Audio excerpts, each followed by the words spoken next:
जी फिटिंगों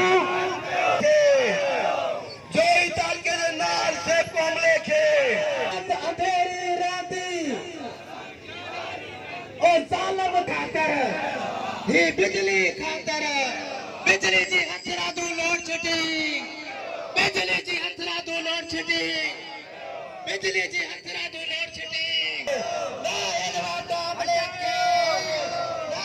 जोई में हथरादू load shedding ऐं सड़ियल ट्रांसफार्मर तब्दील न करण ते सेप्को अमले ख़िलाफ़ शहरी सरापा एहतजाज बणिजी विया। सेप्को अमले जे मुबैना ज़ियादतियुनि ख़िलाफ़ कामरेड कुर्बान खोखर, अमीन विघियो, पीर गंबल शाह, खलील आरिफ सूमरो, हाशिम खोसो समेत मुख़्तलिफ़ सियासी समाजी ऐं शहरियुनि बिलावल पार्क खां एहतजाजी रैली कढी फाज़ुल चौक ते धरणो हयो। इन मौक़े ते अॻुवाणनि ख़िताब कंदे चयो आहे त सेप्को जोही जो अमलो पंहिंजी चोरी ऐं करप्शन खे लिकाइण लाइ शहर में रोज़ानो 14 खां 16 कलाक अणएलानियल लोड शेडिंग करे शहरियुनि खे आज़ारे छॾियो आहे। हुननि चयो त शहर में गुज़िरियल केतिरे वक़्त खां सड़ियल ट्रांसफार्मर तब्दील नाहिनि कया विया, जंहिं जे करे शहरी सख़्त गर्मी में पीअण जे पाणी खां पिणु महरूम बणियल आहिनि। अॻुवाणनि फाज़ुल चौक ते एहतजाज करण बाद हथनि में प्ले कार्ड खणी पैदल मार्च करे बिजली घर अॻियां शामियानो हणी अलामती बुख हड़ताल शुरू करे छॾी आहे। अॻुवाणनि मूजिबि जेसीं ताईं शहर जा सड़ियल ट्रांसफार्मर तब्दील करे हथरादू लोड शेडिंग ख़त्म न थी कई वञे, ओसी ताईं अलामती बुख हड़ताल जारी रखी वेंदी।